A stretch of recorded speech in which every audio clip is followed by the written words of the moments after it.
لبیک یا حسین لبیک یا حسین لبیک یا حسین لبیک یا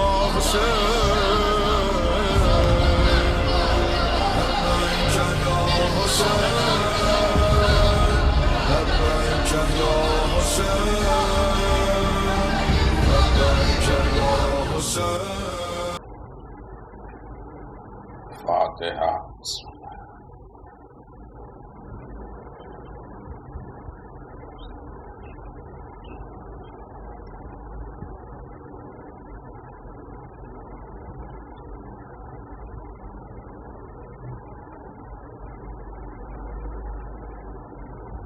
ماشاء اللہ حول ولا قوة الا باللہ العلی العظیم. اعوذ باللہ من الشیطان اللعین الرجیم. بسم اللہ الرحمن الرحیم. الحمد للہ الذی علا فی توحده ودنا فی تفرده وجل فی سلطانه وعظم فی ارکانه وحاط بكل شیء علما وهو فی مکانه وقهر جميع خلقه بقدرته وبرهانه حميدا لم يزل محمودا لا يزال ومجيدا لا يزول ومبدئا ومعيد وكل أمر إليه يعود. الحمد لله الذي جعلنا من المتمسكين بولاية أمير المؤمنين وأئمة المعصومين. الصلاة والسلام على سيدنا ونبينا وطبيب قلوبنا وشفيع ذنوبنا أفضل الأولين أشرف الآخرين والعبد المؤيد والرسول المسدد والمحمود الأحمد أبي القاسم محمد.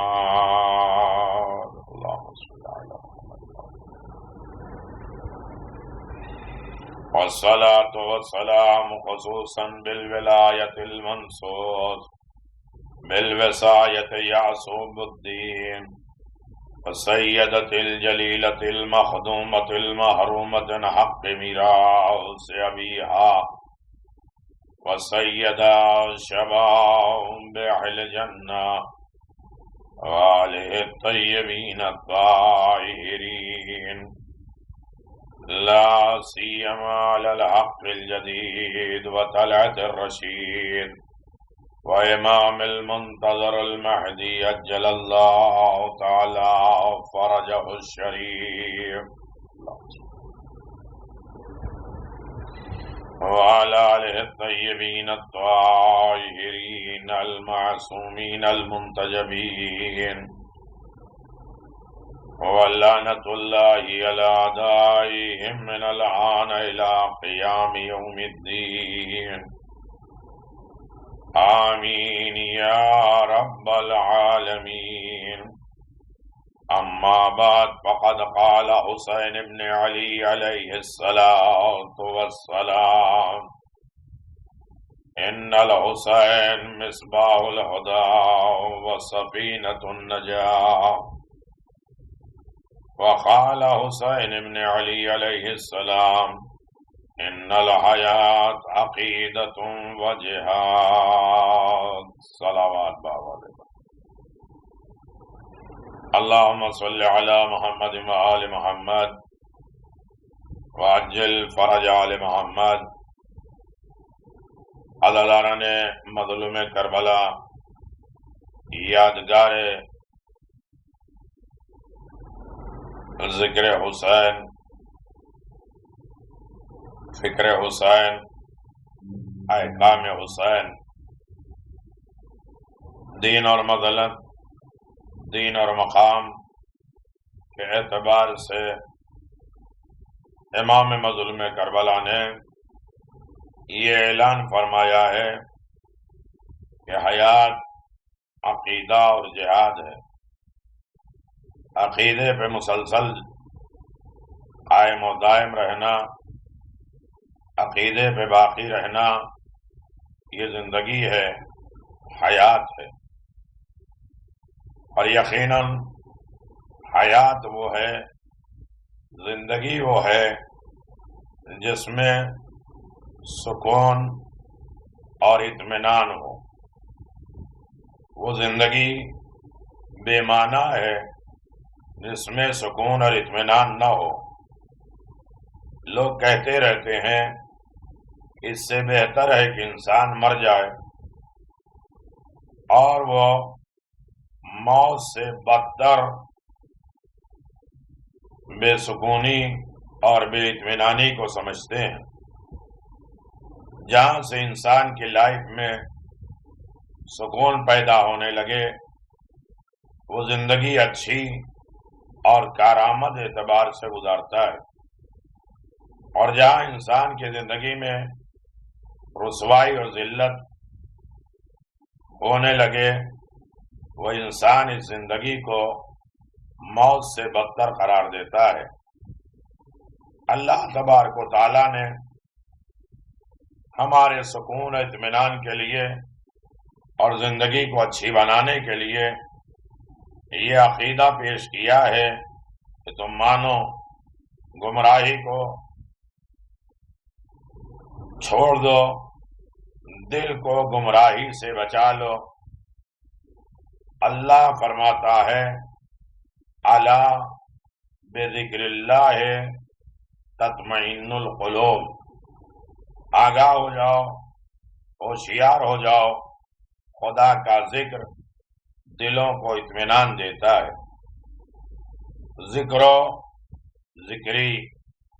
ذکر اللہ، پیغمبر نے فرمایا علی کا تذکرہ کرو، علی کا ذکر میرا ذکر خدا کا ذکر ہے، اور خدا کا ذکر انسان کو سکون دیتا ہے۔ آج یہ جو مجلس کر رہے ہیں، مجلس میں آپ تشریف فرما ہے، ذکر امام حسین کر رہے ہیں، فضائل حسین، درس حسین، نظام حسین، احکام حسین، محبت حسین کا جو تذکرہ کر رہے ہیں، غم حسین کر رہے ہیں، اتنا سکون ملتا ہے کہ دنیا کے کسی چیز میں اتنا سکون نہیں جتنا سکون ذکر حسین میں۔ اسی لیے تو ہم اپنے مرنے والے کے لیے ایصال ثواب جو کرتے ہیں وہ بھی حسین کی مجلس کے ذریعے کرتے ہیں، تاکہ اتنا بڑا جو غم آیا ہے اس کو سکون دینے کی، ڈھارس دینے کی ایک ہی سبیل ہے، ایک ہی راستہ ہے جو ذکر حسین کے ساتھ ملتا ہے۔ تو ہر عالم میں انسان ذکر الہی کرے، خدا کا ذکر دلوں کو سکون دیتا ہے۔ اللہ کے ذکر کے بڑے فائدے ہیں۔ ذکر انسان کو شیطان اور شیطانی وسوسوں سے محفوظ رکھتا ہے۔ اللہ کا ذکر وہ ہوتا ہے جو شیطان کے وسوسوں، تسبیح لے کر بیٹھے، نماز پڑھیں، اللہ کا ذکر کریں، حسین حسین کہیں، علی علی کہیں، رحمان الرحیم کہیں، الحمدللہ کہیں، سبحان اللہ کہیں، یہ اللہ کا ذکر ہے۔ ذکر یعنی یاد خدا۔ خدا کو ہر عالم میں یاد رکھو تو شیطان بھی دور رہتا ہے، شیطان کے وسوسے سے بھی انسان محفوظ رہتا ہے۔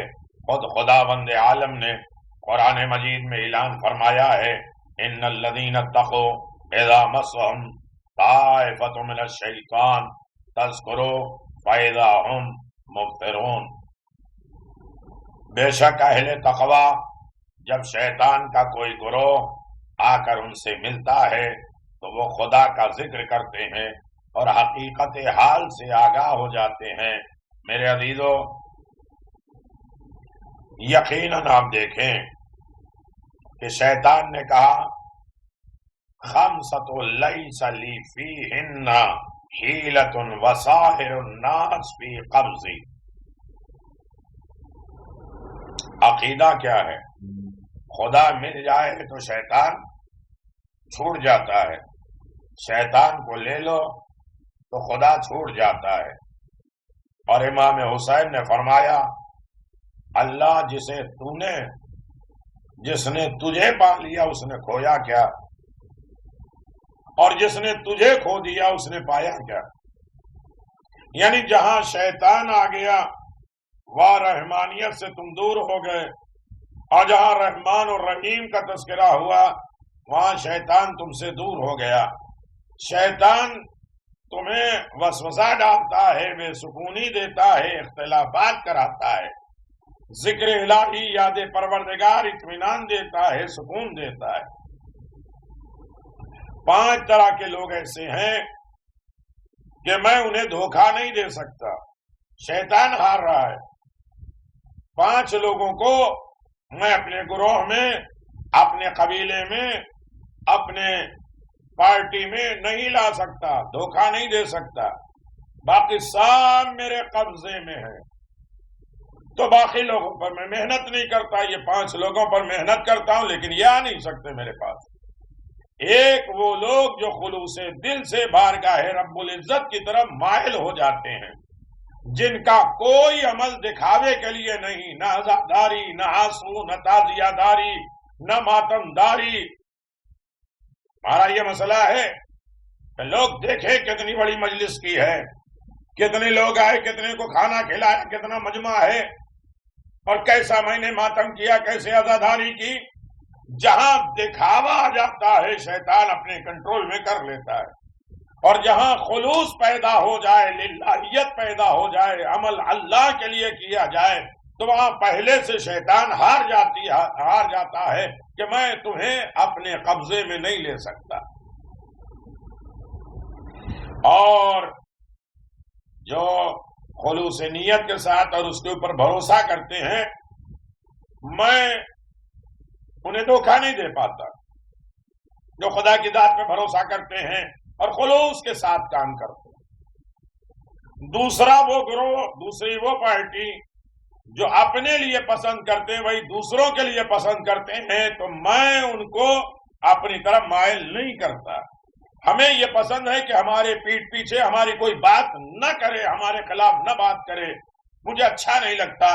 تو تھوڑی دیر ہم بھی یہ سوچیں کہ جب ہمیں یہ پسند ہے کہ ہمارا تذکرہ کسی کے سامنے نہ کیا جائے، تو ہمیں بھی ویسے ہی کرنا چاہیے کہ ہمارا بھی تذکرہ کسی کے سامنے نہ ہو۔ ہم جہاں بھی کوئی بات اس کے خلاف نگلیٹ، اس کے خلاف پروپیگنڈا، اس کے خلاف غلط سوچ، بدظنی یہ پیدا کر لیتے ہیں، اس لیے کہ جب ہمیں اپنے لیے پسند نہیں ہے تو وہی دوسروں کے لیے پسند ہو۔ اور جہاں انسان یہ کرے کہ ہمیں جو پسند ہے وہ دوسروں کے لیے پسند نہیں کرتے، وہیں شیطان گرفتار کر لیتا ہے۔ شیطان کہتا ہے میں ان کے اوپر کنٹرول نہیں کر پاتا۔ تیسرا وہ گروہ جو مصیبت کے وقت صبر کرتے ہیں اور واویلا اور فریاد نہیں کرتے، مصیبت کے عالم میں خوش و خرم رہتے ہیں، دوسروں کو اطمینان اور سکون دیتے ہیں، دوسروں کی زندگی سے سکون نہیں چھینتے، واویلا اور فریاد نہیں کرتے، تو یقیناً ایسے لوگوں پر شیطان کنٹرول نہیں کر پاتا۔ کتنے بھی انسان نماز، دعا، اعمال کرے، اگر یہ 5 چیزیں صفتیں نہیں ہیں تو ہر کام میں ریاکاری ہوگا، خدا پہ بھروسہ نہیں ہوگا، اپنی پسند کو پسند نہیں قرار دے گا، دوسروں کے لیے پسند نہیں کرے گا، جو مصیبت آئے گی اس پر صبر نہیں کرے گا، واویلا کرے گا۔ صبر کا مطلب ہی ہے اس پر اظہار نہ کیا جائے۔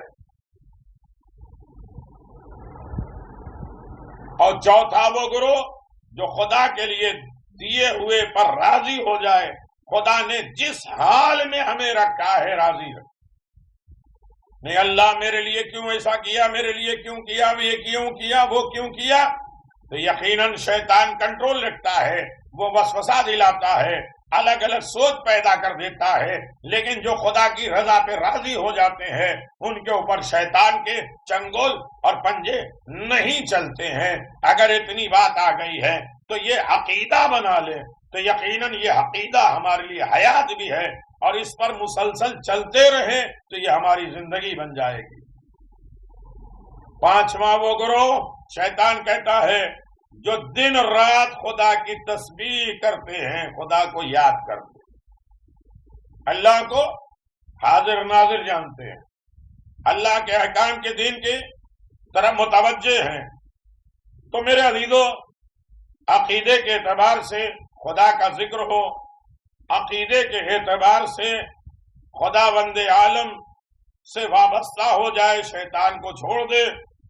تیسرا یہ ہے کہ ذکر دل کی صفائی اور جلا بخش ہوتی ہے۔ دل کی صفائی ہو جاتی ہے اگر انسان سے تھوڑی دیر ایک گھنٹہ مجلس حسین سنے، ذکر حسین سنے، جو ذکر الہی بھی ہے، ذکر رسول بھی ہے، ذکر دین بھی ہے، ذکر شریعت بھی ہے، تو یاد رکھیے کہ یہ دل کی صفائی ہوتی ہے۔ تمام قدورت، نفرت، بغض، عناد اس دل سے نکل جاتا ہے، دل صاف ہو جاتا ہے اور دلوں میں طاقت پیدا ہو جاتی ہے۔ جس طرح آئینہ کے لیے میرر کو ہم صاف صفائی کرتے ہیں، اسی طرح دل کے لیے بھی ضروری ہے کہ وہ صاف صفائی کرے۔ سیاہ رنگ ہو، دل کو ذکر خدا سے صاف اور روشن کیا جاتا ہے، جیسا کہ نہج البلاغہ میں امیر المؤمنین علی ابن ابی طالب علیہ السلام نے فرمایا، ان اللہ سبحانہ وتعالی جعل الذکر جلاء للقلوب، بے شک خدا سبحانہ تعالیٰ نے ذکر کو دلوں کے لیے روشنی اور چمک کا ذریعہ بنایا ہے۔ چوتھا فائدہ یہ ہے کہ ذکر کرنے والوں پر خدا کا عذاب نہیں آتا۔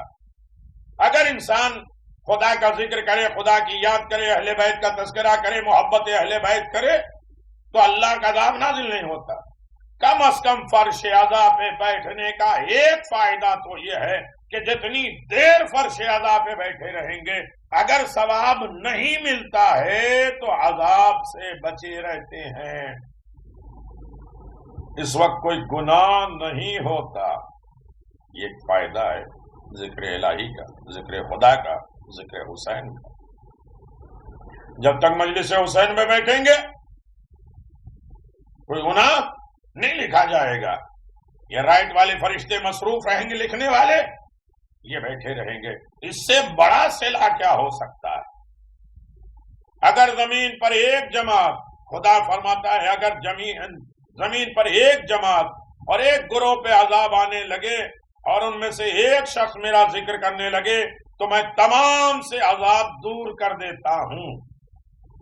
اے میرے پیغمبر، جہاں تم رہتے ہو اس لیے میں عذاب نازل نہیں کر رہا۔ کتنے گناہگار ہیں، باقی انبیاء اور مرسلین کے زمانے میں دیکھ لیے فوراً عذاب نازل ہو جاتا ہے، لیکن اے میرے رحمت للعالمین، جہاں تم رہو گے عذاب نازل نہیں ہو گیا۔ مباہلے میں سب چلے گئے، کوئی مقابلہ نہیں کر رہا ہے، اس لیے کہ پیغمبر ہیں تو اللہ عذاب نازل نہیں کرے گا۔ جھوٹے پر لعنت کیسے ہوگی؟ مقابلہ نہیں کیا۔ تو میرے عزیزو، بہت سے فائدے ہیں، اور ذکر الہی کے پانچواں فائدہ نجات اور کامیابی کا سبب بنتا ہے۔ جو سچے معنوں میں، صحیح معنوں میں ذکر الہی کرتے ہیں وہ اصل میں نجات اور کامیاب ہوتے ہیں۔ وَاذْكُرُوا اللَّهَ كَثِيرًا لَعَلَّكُمْ تُفْلِحُونَ، اللہ کا ذکر یا زیادہ زیادہ کرو، اللہ کا تذکرہ، خدا کا تذکرہ، خدا کا خوف، خدا کی معرفت، خدا کی محبت، خدا کی عبادت، خدا کی اطاعت، خدا کے احکام پر عمل، یقیناً یہ تسبیح الہی ہے جو نجات کا بھی ذریعہ ہے، کامیابی کا بھی وسیلہ ہے۔ ایک صلوات بر محمد وآل محمد۔ یہ نجات اور کامیابی کے ذمہ دار حسین ابن علی ہیں۔ ان الحسین مصباح الہدی و سفینۃ النجاۃ، بے شک حسین ہدایت کے بھی چراغ ہیں اور کشتی نجات۔ میرے عزیزو، بہت سے فائدے ہیں۔ پھر انشاءاللہ کبھی گزارش ہوں گے، لیکن ہمارا مطلب یہ ہے کہ یہ ذکر الہی، یاد الہی، خوف خدا یہ ایک عقیدہ ہے، اس عقیدے پہ مسلسل باقی رہنا یہ حیات ہے۔ حسینی زندگی، حسین والوں کی زندگی یہ ہو کہ وہ زندہ رہتے ہیں، مردہ نہیں ہوتے، نہ دل مردہ ہوتا ہے، نہ دماغ مردہ ہوتا ہے، نہ عمل مردہ ہوتا ہے، یہ چلے بھی جائیں تب بھی زندہ رہتے ہیں، اور بعد میں اعمال ایسے چھوڑ دیتے ہیں کہ ان کا تذکرہ ہوتا رہتا ہے، زندہ رہتے ہیں۔ کوئی امام بارگاہ بناتا ہے، کوئی مسجد بناتا ہے، کوئی سبیل رکھتا ہے، وہ چلے بھی جائیں تب بھی ان کے نام باقی رہتے۔ صلوات بر محمد و آل محمد، اللہم صلی علی محمد و آل محمد۔ عبداللہ مبارک نے مکے کے سفر میں ایک جوان کو دیکھا، یہ ہے عقیدہ۔ منہاج الصادقین میں لکھا ہے کہ عبداللہ مبارک کہتے ہیں کہ میں 1 سال حج کے سفر پہ جا رہا تھا کہ قافلے سے دور رہ گیا، میں نے ایک جوان کو دیکھا جس کی عمر 14 سال تھی اور اس کے ساتھ کوئی ساز و سامان نہیں تھا، کھانے پینے کی چیز نہیں ہے۔ ہمارا کوئی بھی سفر ہو، زیارت کا سفر ہو، حج کا سفر ہو، پہلے ایک بیگ تو تیار ہوتا ہے کھانے پینے کا، صبح کا یہ کھانا، دوپہر کا یہ کھانا، بس میں یہ کھانا، اٹھنا تو یہ کھانا، بیٹھنا تو یہ کھانا، ناشتے کے بعد یہ کھانا، کھانے کے بعد یہ کھانا، کھانے سے پہلے وہ کھانا، سوتے وقت یہ کھانا اور سوتے سے پہلے جاگتے ہوئے یہ کھانا۔ کتنے کھانوں کے نام ہیں۔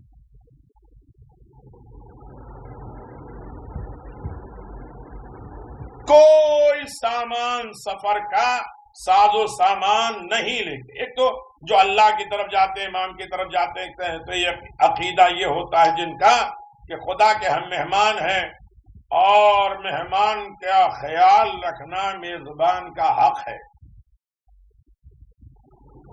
تو ہم کیوں اہتمام کریں؟ وہ جس عالم میں میزبان رکھے گا ہم مہمان اس کے لیے راضی رہیں گے۔ عزیزو، کھانے پینے کی کوئی چیز نہیں تھی۔ میں نے اس سے کہا، اے جوان، کیا تجھے اپنے اوپر رحم نہیں آیا؟ اس حالت میں اس بیابان میں جا رہے ہو؟ اس جوان نے فرمایا، میں ہمیشہ ایسے ہی سفر کرتا ہوں۔ میں نے کہا، کھانے پینے پانی کہاں سے لیتے ہو؟ اس جوان نے آسمان کی طرف اشارہ کیا۔ میں نے اس کے امتحان کی خاطر کہا، مجھے پیاس لگی ہے۔ اس جوان نے آسمان کی طرف ہوا میں ہاتھ بلند کیا، ایک پانی کا برتن، تھوڑی سی برف پکڑ کر لے آیا۔ ہاں میرے عزیزو، یقیناً جب خدا کی طرف انسان قدم بڑھاتا ہے تو خدا اس کا ذمہ دار ہوتا ہے، اور خدا ہر درد کے ساتھ ایک فرشتہ معین کرتا ہے، اور وہ فرشتے اس درد کو میری قبر میں ہدیہ کرتے ہیں۔ میرے عزیزو، ذکر آل محمد یہی تو کمال ہے، انسان کی زندگی کے فائدے ہیں، اور انسان ہر منزل پہ کامیاب ہوتا ہے۔ یہی ہر انسان کے دل، دماغ اور فکر و خیال میں ہونا چاہیے کہ جب اللہ کے لیے کوئی کام کرتا ہے تو اللہ اس کی نصرت، مدد کرتا ہے، اور ہر عالم میں بہت بڑی دولت دیتا ہے۔ عزیزو، میں اس بات کو، اس مسائل کو آگے بڑھا سکتا تھا، لیکن عقیدتاً انسان یہ دیکھے، جب خدا پہ بھروسہ ہو جائے، خدا پہ یقین ہو جائے، تو اس کے لیے کوئی راستہ بند نہیں ہوتا۔ سوچ لے، اللہ عطا کر دیتا ہے، ضرورت مانگنے سے پہلے اللہ پوری کر دیتا ہے۔ شرط یہ ہے کہ انسان کام خدا کے لیے کرے، خدا کے اطمینان کے لیے کرے، خدا کی خوشنودی کے لیے کرے۔ خدا بند عالم نے اسے یقیناً اپنے مقام تک لے کے گیا۔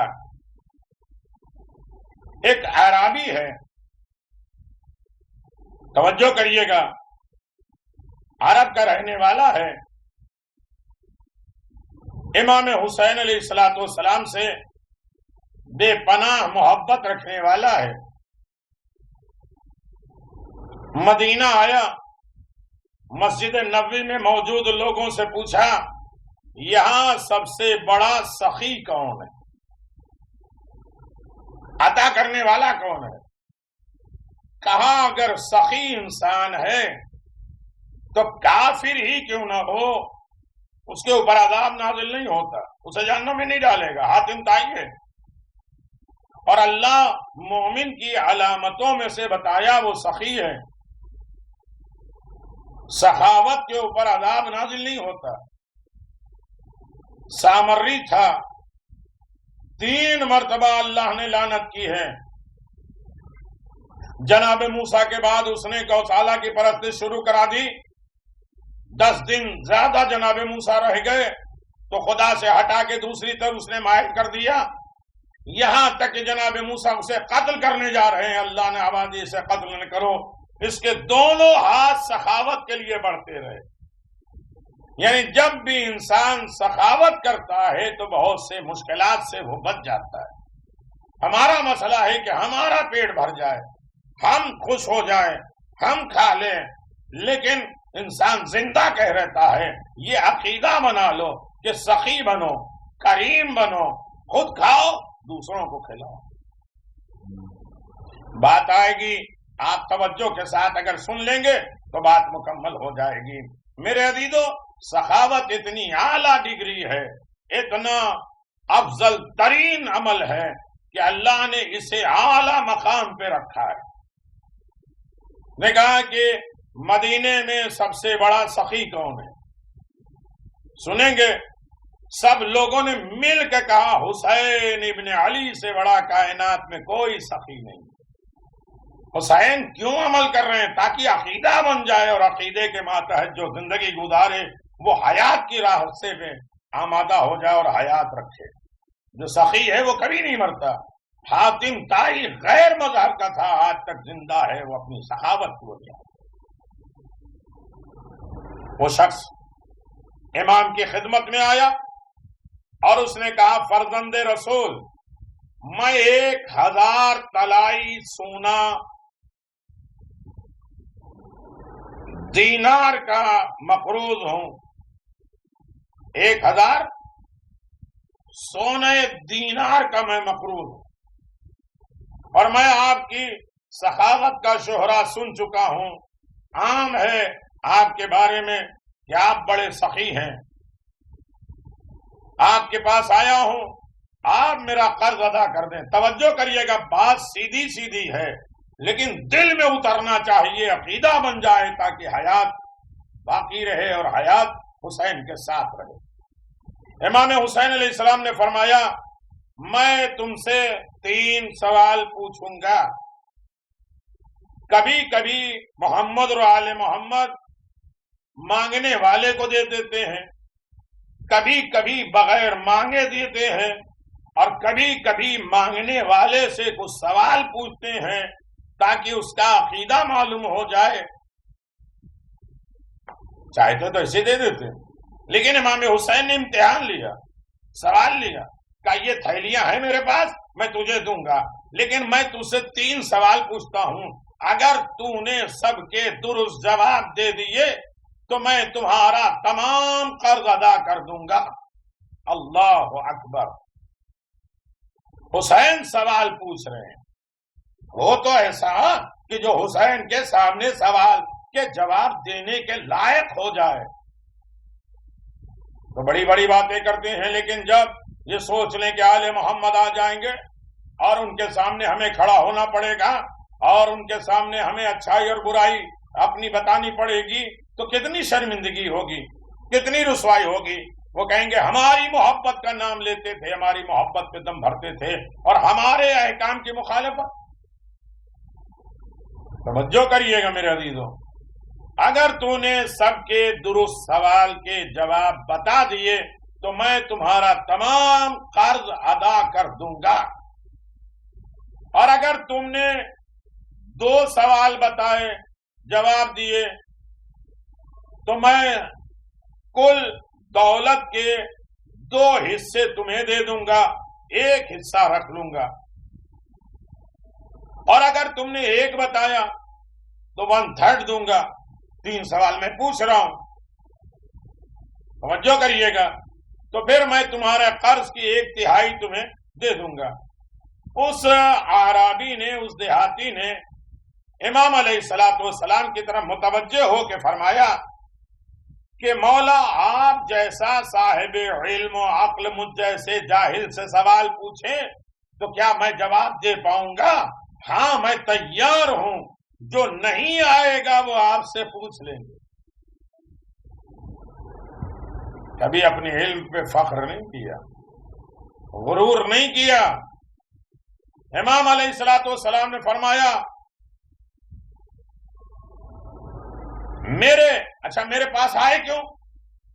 کہا آپ کے نانا نے کہا کہ سب سے نہ مانگا کرو، جو عربی ہے شریف اس سے مانگو، جس کا چہرہ وجیح ہو اس سے مانگو، جو حامل قرآن ہو اس سے مانگو، جو کریم ہو اس سے مانگو۔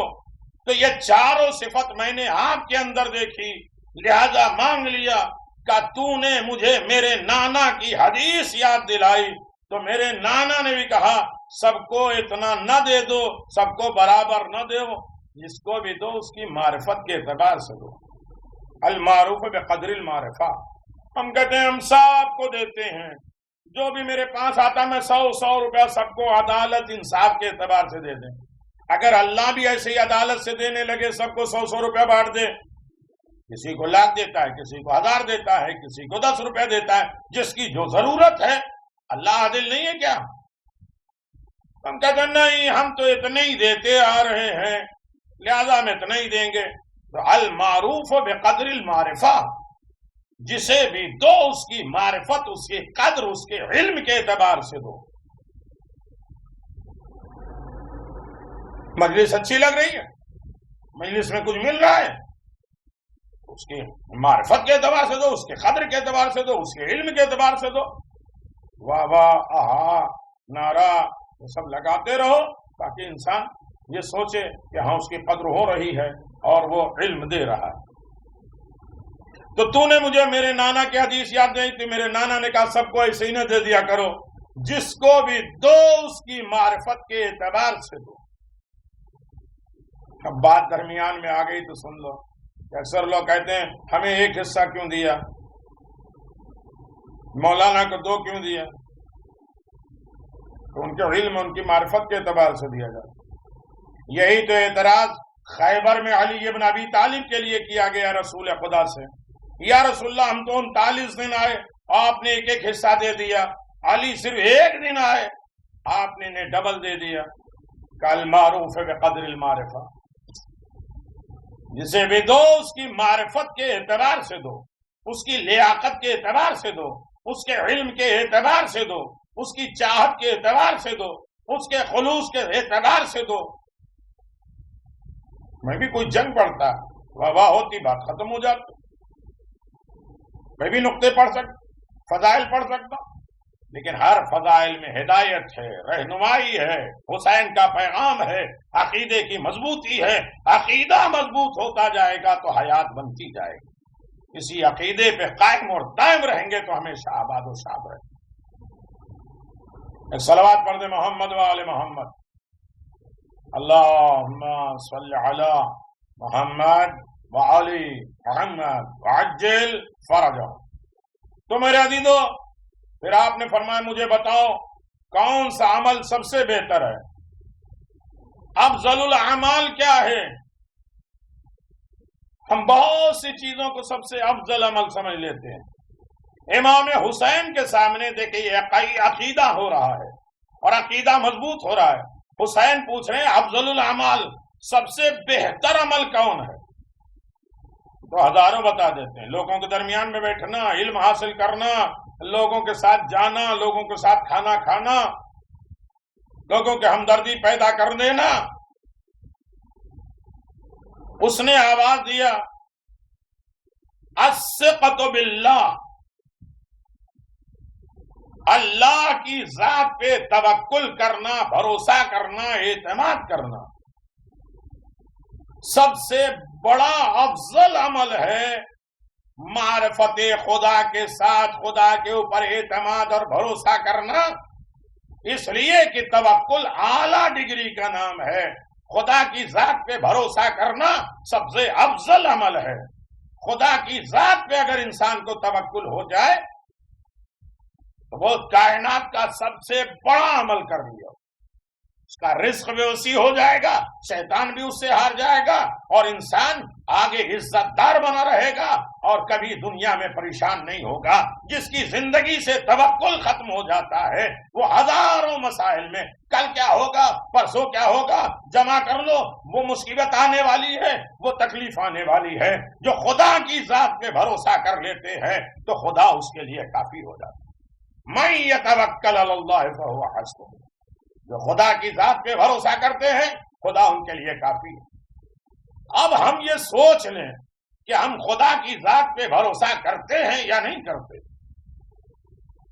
ہر آدمی کا دعویٰ ہے کہ ہم سے بڑا خدا بند عالم کی ذات پہ بھروسہ کرنے والا کوئی نہیں ہے. لیکن یہ سوچو جتنا ایک بچہ اپنے باپ پہ بھروسہ کرتا ہے کیا اتنا ہی ہم اپنے خدا پہ بھروسہ کرتے ہیں؟ اللہ اکبر. بچے سے کہیے کہ جو میں لایا ہوں کھانے پینے کی چیز، چاکلیٹ، کھلونا، یہ آج کھیلو، اسے توڑو نہیں، اسے خراب نہ کرو، جو بچ جائے کل کے لیے رکھو، کل کی ضرورت ہے. تو وہ کہے گا جو باپ میرا آج لا سکتا ہے وہ کل بھی دے سکتا ہے. تو اگر اتنا توکل، اتنا بھروسہ جتنا انسان کو اپنے خدا کے اوپر ہوتا ہے، اپنے والدین کے اوپر ہوتا ہے، اتنی اپنے خدا کے اوپر ہو جائے تو مشکلات خود بخود ہو جائیں گے، اور یہ افضل عمل ہوگا، اچھا عمل ہوگا، اور اچھے عمل کا اچھا صلہ ملتا ہے، اچھا بدلہ ملتا ہے. جتنا ایک انسان اپنے لائر کے اوپر بھروسہ کرتا ہے، کیا اپنے خدا کے اوپر بھروسہ کرتا ہے؟ کہتے ہیں لائر سے، ڈاکٹر سے کوئی بات نہ چھپاؤ، وہ کب کس طریقے سے تمہیں پتا اور کامیاب کر لے. تو اللہ بھی تو یہ کہتا ہے کہ رات کے سناٹے میں آؤ، مجھ سے بات کر لو، مجھ پہ اپنا راز و نیاز ظاہر کر دو، نماز شب اور تہجد پڑھ کے خدا کی ذات پہ بھروسہ کر دو. مجھے سب کچھ معلوم ہے، لیکن تنہائی میں آ کے تم اقرار کر دو کہ اللہ مجھ سے یہ ہو گیا. تو غفور الرحیم ہے. تو توکل کی دوسری منزل، تیسری منزل میرے عزیزوں مجھے آگے بڑھنا ہے. جتنا ایک مردہ اپنے زندوں پہ بھروسہ کرتا ہے، کیا اتنا ہم خدا پہ بھروسہ کرتے؟ مردہ اپنے آپ کو زندوں کے حوالے کر دیتا ہے، ان کے اوپر توکل کرتا ہے. اب چاہے جیسے گردن اٹھاؤ، چاہے جیسے بدن پلٹو، جہاں پانی نکالو، جہاں سے کپڑا اتارو، جس طریقے سے کپڑا پہنا لو، کبھی وہ منع نہیں کرتا کہ قبر میں اتنا پانی ہے مجھے کیوں ڈال رہے ہو. ہاں صرف زبان اس کی بند ہوئی ہے، وہ نہیں کہہ سکتا، لیکن اس کے سارے اعضاء و جواری جاری تو ہے. وہ دیکھ رہا ہے جو گیلے بستر پہ کبھی ماں باپ کو سونے نہیں دیتا تھا، آج قبر میں اتنا پانی ہے مجبوراً ڈال دیتا ہے. کیا اسے تکلیف کا احساس نہیں ہوتا؟ لیکن جو کہ اس نے اپنے آپ کو زندوں کے حوالے کر دیا ہے، تو کیا اتنا ہی توکل، اتنا ہی بھروسہ ہم اپنے خدا کے اوپر کرتے نہیں کرتے؟ تو اس کا مطلب یہ ہے کہ افضل عمل ہمارے پاس نہیں ہے. اس نے جواب دیا. میں اس سے اور آگے نہیں بڑھ سکتا، بہت سی مثالیں ہیں. خود امیر المؤمنین کی تلوار چلانے کی، اور جب کافر کے ہاتھ میں تلوار تھی اور اس نے کہا، اس کے ہاتھ سے تلوار چھوٹ گئی، اس نے کہا علی آپ بڑے سخی ہیں، کیا چاہتا ہے کہ اپنی تلوار مجھے دے دو. میرے عزیزو مولا نے تلوار دے دی، آواز دیا کیا یہ تو سمجھتا ہے تلوار کاٹتی ہے؟ جب اس کے ہاتھ میں تلوار آ گئی تو اس نے کہا علی تمہیں کون بچائے گا؟ تو ایک مرتبہ علی نے کہا وہ بچائے گا. اتنا توکل بھروسہ علی ابن ابی طالب کا. دشمن کے ہاتھ میں تلوار، علی اتنا اطمینان کے ساتھ خدا کی ذات پہ بھروسہ کر رہے ہیں.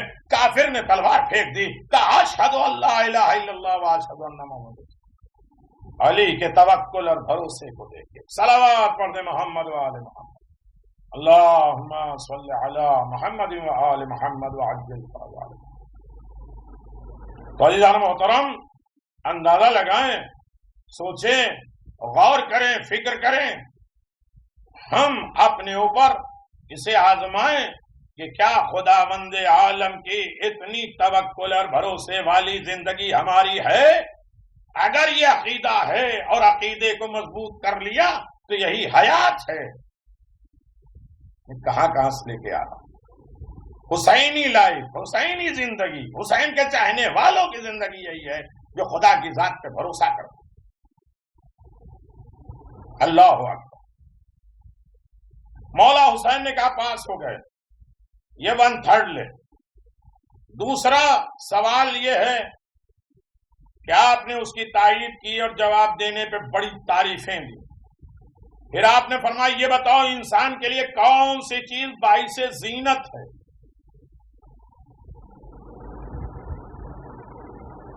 اللہ اکبر۔ 3 سوال حسین ابن علی نے کیا۔ افضل الاعمال کیا ہے؟ معرفت خدا، توکل خدا، اور مصیبت سے بچنے کا ذریعہ کیا ہے؟ ایمان باللہ، اللہ کے اوپر ایمان لانا۔ ہر مشکل پریشانی میں خدا کی ذات پر ایمان لاؤ، مشکلات خود بخود ختم ہو جائیں گے۔ اس لیے کہ صبر بھی ایمان کا حصہ ہے۔ صبر کے 2 حصے ہیں، ایمان کے 2 حصے ہیں، صبر اور شکر۔ اب ایک الگ موضوع نکل جائے گا، لہذا روکتے ہیں۔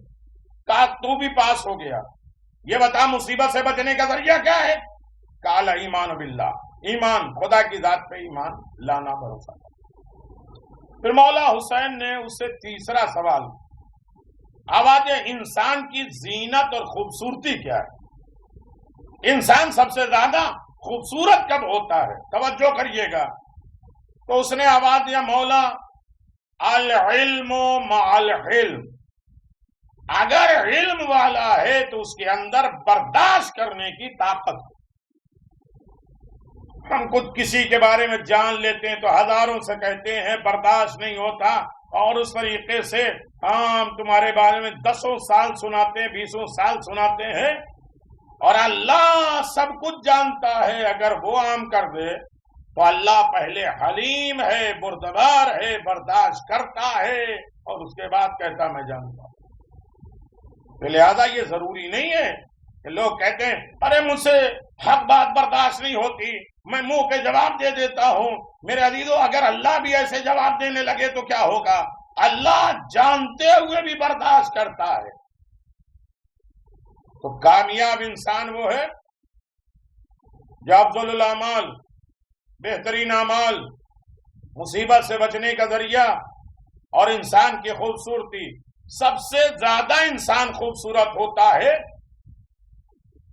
کہ کم بولے،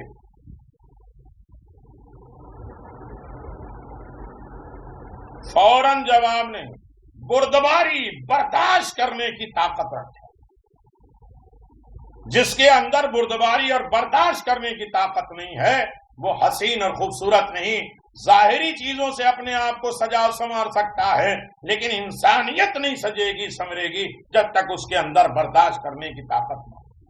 حسن مجتبیٰ کا علم دیکھیے اور برداشت کرنے کا عظیم ترین پہاڑ سید سجاد کا۔ اچھا امام حسین نے فرمایا اگر کوئی ایسا ہو جس کے پاس علم نہ ہو تو وہ برداشت نہیں کر سکتا، کسی کے بارے میں کچھ جانتا ہی نہیں ہے تو وہ کیا برداشت کرے گا؟ ہم کسی کے بارے میں سن لیتے ہیں تو اب برداشت نہیں ہوتا کسی نہ کسی سے بتا دیں، ارے وہ میرا دوست ہے، میرا ساتھی ہے، وہ ہمارا ہمدم ہے، کہیں چھوٹی سی خبر آئی 10 تک بانٹ دیا۔ اللہ اکبر، روزانہ یہ تماشے دیکھے جاتے۔ کہ اگر کوئی نہ جاننے والا ہو تو کیا کرے؟ آواز دیا کہ المال مع الکرم، بس میں نے بات تمام کر دی۔ اگر علم والا نہیں ہے، برداشت نہیں کر سکتا، تو مال کے ساتھ کرم نوازی اور سخاوت کرے۔ اگر انسان کے پاس کچھ بھی ہے تو صرف اپنی ذات تک نہ رکھے بلکہ اس کے اعتبار سے سخاوت کرے تو کامیاب ہوگا، اور جو سخی ہے وہ ہر منزل پہ کامیاب ہوگا۔ میرے عزیزو، ایسی منزل پر اگر آپ نے دیکھا تو اس منزل پر آ جائیے کہ حسین ابن علی کے چاہنے والوں، حسین ابن علی نے کیسی سخاوت کی۔ حسین ابن علی نے آوادی المال مع الکرم، میں علم بھی رکھتا ہوں تب بھی علم میرے پاس ہے، مال بھی ہے تب بھی کرم بھی ہے۔ اور تیسرے کا جواب، امام حسین علیہ السلام نے ایک شخص کو دیکھا، امام مظلوم کربلا نے ایک شخص کو دیکھا کہ وہ ایک نجس جانور یعنی کتے کو کھلا رہا ہے اور ساتھ خود کھا رہا ہے۔ توجہ کریے گا، ظہر کے وقت تھا، مسجد کے کونے میں کچھ لوگ حسین ابن علی کے ارد گرد بیٹھے ہوئے، فرزند علی کے لب گویا ہوا مسکرائے اور ایک داستان بیان کی۔ کیا داستان، کیا واقعہ ہے؟ کہ ایک دن ایک غلام کو میں نے دیکھا جو ایک نجس جانور کتے کے ساتھ کھانا کھا رہا ہے، ایک لقمہ اسے کھلاتا ہے، ایک لقمہ خود کھاتا ہے۔ جب اس کی وجہ پوچھی گئی تو کہا میری مالی حالت ٹھیک نہیں ہے۔ ہم سوچتے نہیں بچ جائے تو دو کسی کو، لیکن نہیں ہے تو دو تاکہ آ جائے۔ تب تم کسی کو دو گے تو کوئی تمہیں دے گا، تم کسی کو منع کر دو گے تو تمہیں منع کر دیا جائے گا۔ ہمارے جیب میں کوئی بھی پیسہ ڈالتا ہے، فلاں غریب مسکین فقیر کو دے دینا، تو ہم ٹھوک بجاتے ہیں کہ مستحق ہے یا نہیں، ضرورت مند ہے یا نہیں، اس کے جوتے کو ہم جو ہے گھسوا دیتے ہیں اپنے دربار میں بلاتے بلاتے۔ اگر اللہ بھی یہ دیکھ لے کہ ہم مستحق ہیں یا نہیں، امام نے فرمایا جو بھی فقیر آئے دے دو، یہ نہ دیکھا کرو کہ وہ ضرورت مند ہے، مستحق ہے یا نہیں مستحق، کا مولا کیسے دے دیں۔ کہ اگر اللہ بھی یہی دیکھنے لگے کہ تم مستحق ہو یا نہیں تو پھر تو کسی عالم میں نہیں، نہ تمہاری نماز اس لائق ہے، نہ تمہاری دعا اس لائق ہے، نہ تمہارا توکل اس لائق ہے، نہ تمہارا ایمان اس لائق ہے، نہ خوف اس لائق ہے کہ کچھ دیا جائے۔ اللہ ہمیں وہ بھی دیتا ہے جس کے ہم مستحق نہیں ہیں، اور وہ بھی دیتا ہے جس کے ہم مستحق ہیں۔ صلوات بر محمد و آل محمد۔ یہ عقیدہ اگر انسان کی زندگی میں ہو جائے تو ہر منزل پہ کامیاب ہو جائے گا۔ وہ امام حسین نے دیکھا کہ خود کھانا کھا رہا ہے اور ساتھ میں اس جانور کو بھی کھلا رہا ہے۔ جب اس کی وجہ امام حسین علیہ السلام نے پوچھا تو اس نے کہا میری مالی حالت، میرے رزق، میری پریشانیاں بہت زیادہ ہیں، رزق کے مسئلے ہیں۔ کہتے اپنے گھر والوں کو کھلائیں، لوگوں کو کھلائیں، ہم ان کو دیں کہ ان کو دیں، ہمارے بچی ہوئی چیز دوسروں کو دی جاتی ہے، اپنے رزق توڑ کر کم کر کے کسی کو نہیں دیا جاتا۔ میری مالی حالت بہت ٹھیک نہیں ہے، اے فرزند رسول، اے رسول خدا کے بیٹے امام حسین، میں نے سوچا شاید اس نجس جانور کتے کو خوش کرنے کے سبب سے میری مالی حالت ٹھیک ہو جائے۔ وہ ایک نجس جانور کو بھی خوش کر دے، اس کی خوشی کا ذریعہ بن جاتا ہے، میری مالی حالت ٹھیک ہو جائے، بہتر ہو جائے۔ شاید خدا چاہ لے کہ ایک دن میری مراد پوری ہو جائے اور اپنے یہودی آقا سے ہمیں نجات مل جائے۔ میں مدد اس لیے کر رہا ہوں کہ ظالم سے مجھے نجات مل جائے۔ تو ایک حسین نے عقیدہ دے دیا اس واقعے کو بیان کرنے کے لیے، جب کسی ظالم، ستمگر، مصیبت زدہ، پریشان حال، بیماری، تکلیفوں سے بچنا چاہو تو دوسروں کو خوش کرنے کی کوشش کرو، تمہاری راہوں میں خوشی آ جائے گی۔ صلوات بر محمد و آل محمد۔ اور میں یہودی کا غلام ہوں، وہ میرا آقا ہے، میں چاہتا ہوں کہ اس سے نجات مل جائے۔ میں نے غلام کی بات سنی اور اس کے یہودی آقا کے پاس گیا، 200 دینار اس یہودی کو دیا تاکہ یہ غلام کو خرید لوں۔ وہ یہودی میری مراد سمجھ گیا، میرا مقصد سمجھ گیا، اور اس نے کہا کہ وہ غلام آپ پر فدا، میں نے دے دیا۔ فرزند رسول یہودی ہے، پھر بھی حسین آئے ہیں تو مقصد مدعا سمجھ گیا. آواز یہ غلام جانتا ہے کہ حسین کی راہ میں دینے والا کبھی ضائع نہیں ہوتا، رائے گا نہیں جاتا، برباد نہیں جاتا. حسین یہودی ہے پھر بھی رائے حسین نے.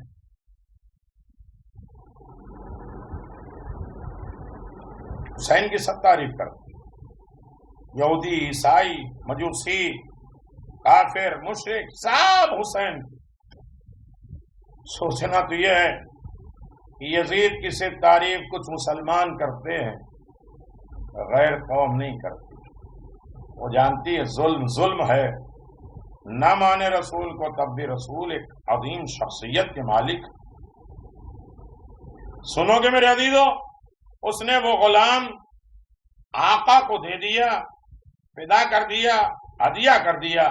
فرزند رسول اس کو آپ کو میں نے دے دیا، اور یہ باغ بھی میں نے اس کے ساتھ آپ کو ہدیہ کر دیا. صرف غلام نہیں، باغ بھی میں نے اس کے ساتھ ہدیہ کر دیا. سنو گے میرے عزیزو، آپ کو ہدیہ کیا. وہ مجھ کو 200 دینار واپس کرنا چاہتا ہے، لیکن میں نے قبول نہیں کیا. جو میں نے دے دیا وہ لیتا نہیں ہوں. یہودی نے کہا میں مال قبول کر رہا ہوں 200، لیکن غلام آپ کا، یہ باغ آپ کا. میں نے کہا غلام کو آزاد میں کر رہا ہوں، وہ باغ بھی اس غلام کو دے رہا ہوں. یہ ہے سخی حسین. میں غلام کو بھی آزاد کر رہا ہوں، یہ باغ بھی اس غلام کو دے رہا ہوں. اس یہودی کی بیوی وہاں موجود تھی، اس نے یہ ماجرا دیکھا اور بجد میں آ گئی، محبت میں آ گئی، مسلمان ہو گئی، اپنے مہر کو اپنے شوہر کو بخش دیا. اور یہودی بھی اس رویے سے اتنا متاثر ہوا، کہا کہ میں بھی کلمہ پڑھتا ہوں اور اس گھر کو اپنی بیوی کے لیے بخش دیتا ہوں.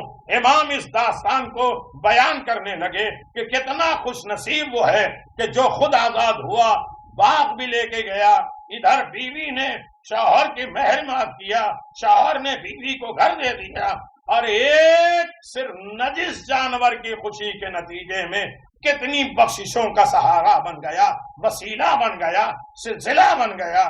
یہ کس وجہ سے؟ آواز دیا کسی دوسرے کو خوشی دینے کا. یہ عقیدہ اور زندگی. وہ غلام بھی آزاد ہو گیا، زندہ ہو گیا. رسول خدا نے سچ کہا. امام حسین نے فرمایا کہ رسول خدا نے فرمایا نماز صبح کے بعد، اجر و جزا کے بعد، قیمتی ترین کام بغیر گناہ کے کیے ہوئے کسی کا دل خوش کرنا، یہ عظیم عبادت. صلوات بر محمد و آل محمد. میرے عزیزو، باتیں بڑی طولانی ہے، لیکن بات میں یہاں تمام کر رہا ہوں اور دنیا کو یہ باور کرانا چاہ رہا ہوں کہ یاد حسین، ذکر حسین، فلسفہ حسین. اگر تم جاننا چاہتے ہو میرے عزیزو، حسین ابن علی نے کہا تو نے ٹھیک کہا ہے، اور اسے دولت دے دیا 2 حصے. پھر فرمایا اگر کوئی مالدار نہ ہو تو کیا کرے؟ تو پھر فرمایا کہ الفقر مع الصبر، فقیر ہو تو صبر کرے. اب اس ضمن میں انشاءاللہ پھر باتیں ہوں گی. 3 ہی لوگوں کو اس دنیا میں جینے کا اختیار ہے، زمین انہی کو اٹھانے ہے. جو علم رکھے، اس پر بردبار اور برداشت کرنے کی طاقت ہو، غصہ اور واویلا نہ ہو. دوسرا مالدار ہو تو سخی ہو. تیسرا فقیر ہو تو صابر ہو. امام نے فرمایا اگر کسی میں یہ تینوں چیزیں نہ ہو تو اس اعرابی نے کہا آسمان سے بجلی گرے وہ جل کے راکھ ہو جائے. یہ 3 ہی طریقے سے لوگ انسان خوبصورت ہو سکتے. امام نے اس کا جواب سنا، واقعی تم نے صحیح جواب دیے. پھر آپ نے حکم دیا اسے 1000 مسقال سونا دے دیا جائے. اس کے علاوہ اسے آپ نے اپنی انگوٹھی دی جو 200 درہم کی تھی.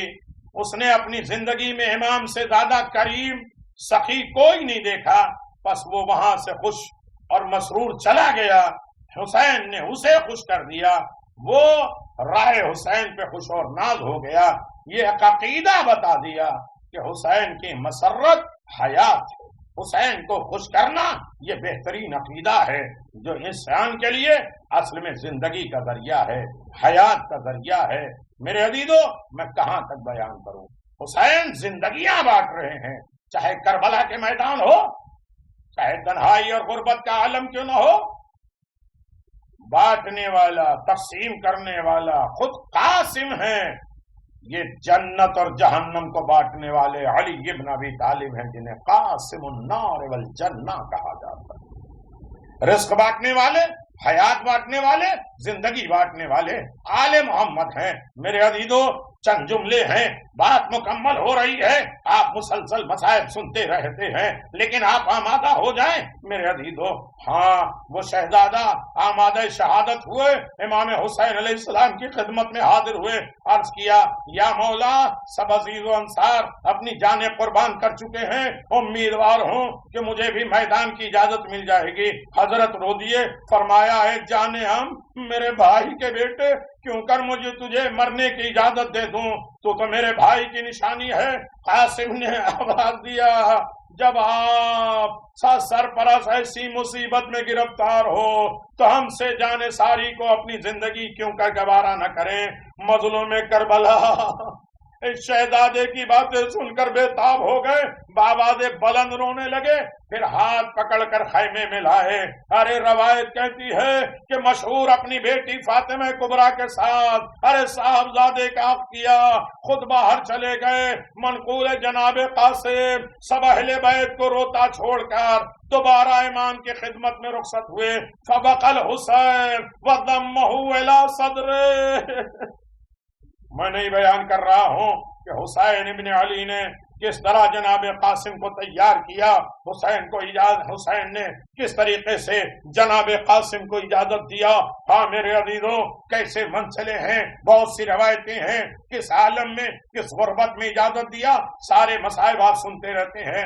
جب حضرت رونے لگے، بے اختیار اپنے بھتیجے کو سینے سے لگا کے وہ شقا جیبہ وقطع امامہ لعمامۃ الموتى، قاسم کا پیراہن گریبان بطور کفن کو پھاڑ دیا، امامہ بطور میت، ارے ایک طرف کا امامہ تحت الحنک کے اعتبار سے باندھ دیا۔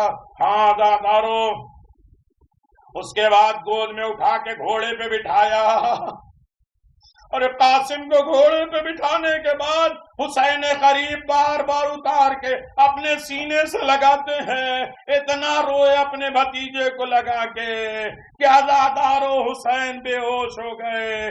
جناب زینب نے آنسوؤں کا نذرانہ پیش کیا، عزادارو بڑا غم ہے، آپ مہدی اٹھائیں گے، ہمارا جو ارمان تھا وہ کربلا میں نہ ہو پایا، آل محمد کے جو آرزو تھی وہ نہ ہو پائی، تو لہذا ہم مہدی نکال کے بتاتے ہیں، اے حسین تمہاری تمنا کو ہم پورا کرنے کے لیے آئے ہیں، ہم عزادار، ارے آپ کو پانی نہیں ملا تو سبیل لگا کے بتا رہے ہیں کہ ہم آپ کو پانی اور آپ کے چاہنے والے کو پانی پلانے کے لیے تیار ہیں۔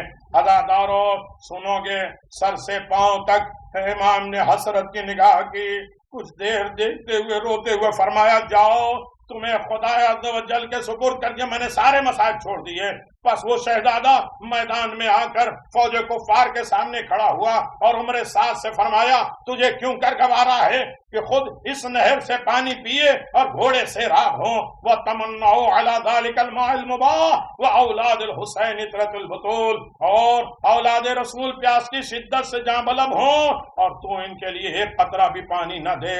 عمر سعد نے کچھ جواب نہ دیا، اب سرانے لشکر سے کہنے لگا، تم جانتے ہو یہ بچہ کس قوم اور قبیلے کا ہے، آگاہ ہو جاؤ، یہ قتال عرب کے خاندان سے ہے، حیدر کرار کا پوتا قاسم ابن حسن ہے، اور اس کے صغیر پن پہ نہ جانا، اس کے چھوٹے پن پہ نہ جانا، اگر ایک ایک شخص علیحدہ ان سے لڑتا ہوا جائے گا تو کسی کو زندہ نہیں چھوڑے گا، چاہے کہ تم سب کے سب چاروں طرف سے گھیر کر ایک حملہ، ایک دفعہ حملہ کیا، ان کو لڑنے کی مہلت دی نہ دی، تلوار سے ٹکڑے ٹکڑے کر دیا۔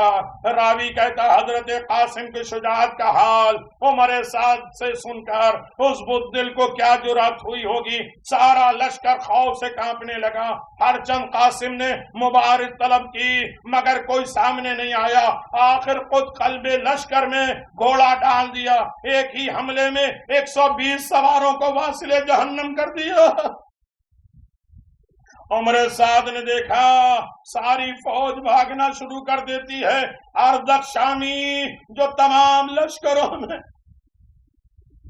سب سے زیادہ شجاع بہادر مشہور تھا، آواز دی تو گھوڑا دیکھتا ہے یہ طفل، یہ چھوٹا بچہ سب کو قتل کیے ڈال رہا ہے، جلد اس کا سر قلم کر دے. وہ ملعون نہایت غضبناک ہوا، بولا ہے عمر سعد تعجب ہے تو ایک چھوٹے بچے کے مقابل میں مجھے بھیج رہا ہے، 3 دن کے بھوکے پیاسے کے سامنے لڑنے کے لیے بھیج رہا ہے، اگر میں اسے قتل بھی کر دوں تو میری ذلت کا سبب ہے. عمر سعد نے کہا تو اس سے لڑنے کو ننگ سمجھتا ہے، ہار سمجھتا ہے، یہ شیر پیاس کی شدت سے کئی دن کے فاقوں سے مطمئن نہ ہوتا تو بقسم خدا ہم میں سے کسی کو زندہ نہ چھوڑتا.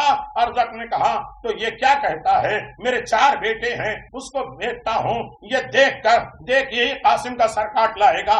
یہ کہہ کر اس نے اپنے ایک بیٹے کی طرف اشارہ کیا. راوی کہتا ہے جب ارزق کا پسر مقابلہ ہوا شہزادے نے چشم زدن سے اسے مار ڈالا. جب وہ شقی واصل جہنم ہوا اس کا برادر ثانی دوسرا بھائی آیا، اس کو بھی قتل کر دیا. تیسرا آیا، اس کو بھی قتل کر دیا. چوتھا آیا، اس کو بھی قتل کر دیا. ایک بار میں پھر نار کیا، جہنم کے حوالے کیا. جب وہ چاروں بانی فساد دوزخ میں چلے گئے اور اپنے مقام پہ پہنچ گئے تو ارزق کی نظروں میں دنیا سیاہ ہو گئی، خود آماد پیکار ہوا اور اس طرح اپنی جگہ سے چلا. معلوم ہوا جیسے پہاڑ کو جنبش ہوئی ہو. مومنین اولاد کا دہا ایسے ہی ہوتا ہے. ارے بیٹوں کے غم میں ارزق کا یہ حال ہوا کہ آنکھوں میں اندھیرا ہو گیا. خیال کیجئے جب سید الشہداء کا یہ عالم ہوا ہوگا، ارے دیکھتے ہوئے اکبر کا جنازہ، قاسم کا جنازہ، علی اصغر کا جنازہ دیکھنے کے بعد حسین کا کیا عالم ہوا ہوگا. بہر روایت ارزق کار آزمودہ، کھانا پینے سے سیراب، قاسم کی چھوٹی عمر، 3 دن کی بھوک پیاس. امام بے تاب ہو گئے، سر اقدس آسمان کی طرف اٹھایا. عزادارو خداوند میں یہ نہیں کہتا کہ قاسم تیری راہ میں نثار نہ ہو، احمد سے اعتماد سے اتنا امیدوار ہوں کہ میرے اس فرزند کے شامی مغرور پر پتہ یاد کر دے. ادھر حضرت کی دعا فرما رہے تھے، ادھر ارزق نے تلوار کھینچ کر چاہا کہ حملہ کرے. ارے واہ، جناب قاسم نے فرمایا او ملعون، باوجود یہ کہ اپنی سیاہ گری کا دعویٰ کرتا ہے، اس قدر غافل ہے، تیرے گھوڑے کی ٹانگ ڈھیلی ہوئی ہے، تجھے خبر بھی نہیں ہے، قریب ہے تو گھوڑے سے نیچے گر جا. یہ سن کر وہ شقی نادم ہوا، جھک کر دیکھنے لگا. اس کے ساتھ ہی جناب قاسم نے ایسی تلوار ماری کہ اس کا سر بدن سے جدا ہو گیا، خاک پہ گر گیا. جناب قاسم اس شقی کا سر لیے ہوئے امام کی خدمت میں آئے. یا اماں الاتش لو کان فی شربت من الماء لاقیت جمیع العدا. اے چچا، پیاس کی شدت مجھے ہلاک کیے ڈال رہی ہے، اگر اس وقت تھوڑا سا پانی مل جاتا تو آپ کے دشمنوں سے کسی کو میں نہ چھوڑتا. حسین بہت روئے، فرمایا اے جانیا تھوڑی دیر صبر کرو، ہم قریب میرے نانا رسول خدا ایسا سیراب کریں گے پھر تمہیں کبھی پیاس نہیں لگے گی. غرض وہ شہزادہ دوبارہ میدان میں آیا. ارے وہ جنگ کے سارے لشکر تہبہ ہو گئے. جب اشقیاء نے دیکھا شکست ہونا چاہتی ہے، سب نے مشورہ کیا اس شہزادے کو گھیر لو. چاروں طرف سے تلواروں پہ تلوار، نیزے پہ نیزے برسنے لگے، اس قدر تیر لگے سارا بدن نازک چھلنی ہو گیا. ارے خیال کیجئے وہ قاسم کا سین و سال، زندگی کی پہلی لڑائی، وہ 3 دن کی بھوک اور پیاس، وہ زخموں سے خون کا جاری ہونا، آخر کس قدر تک مزمحل رہتے، گھوڑے پہ سنبھل نہ سکے. میرے عزیزو آخری جملہ، مصائب تو بہت ہیں، زین سے زمین پر آئے. اس کے ساتھ ارے شیس ابن سعد نے ایک نیزہ مارا کہ وہ شہزادہ تڑپنے لگا. آواز دیے چچا خبر لیجئے، ظالموں نے میرا کام تمام کر دیا. بھتیجے کی آواز سنتے ہی مظلوم کربلا بےتاب ہو گئے، قتل گاہ کی طرف آئے، ارے دیکھا بھی قاسم زندہ ہے، اس جسم مجروح کے اوپر ارے گھوڑے رک کر کے خیمے عصمت میں رکے، سب بیویاں سرو سینہ پیٹنے لگی، حسین کو آتا دیکھ کے ارے فوجیں بھاگی، قاسم کا لاشا پامال ہو گیا، حسین نے اپنی عبا بچھائی، قاسم کے جسم کے ٹکڑے اٹھائے، گٹھری بنا کے لے کے چلے، آواز دیا، ایک طرف اپنی والد ام فروا کو دیکھا ہوگا، بےتاب ہو کے حال بتا رہے ہوں گے، اماں صبر کرو، اللہ تعالیٰ صابروں کے ساتھ ہے۔ لو قاسم کا جنازہ آیا، ارے فروا تڑپ رہی ہے، ایک طرف حسین کو دیکھا، حسین کھڑے رو رہے ہیں، عرض کی اے چچا جان خدا کا شکر ادا کرتا ہوں میں نے آپ پہ اپنی جان قربان کر دی۔ یہ کہتے کہتے موت پسینہ آ گیا، ارے شہزادے کی روح پرواز کر گئی، ارے فروا قاسم کے جسم پہ ہاتھ ڈال رہی ہیں، ارے کے سرہانہ ڈھونڈ رہی ہیں، میرے قاسم کا لاشا پامال ہو گیا، اے قاسم لو آ گئی تمہاری مہدی، تم نے اپنی ماں کو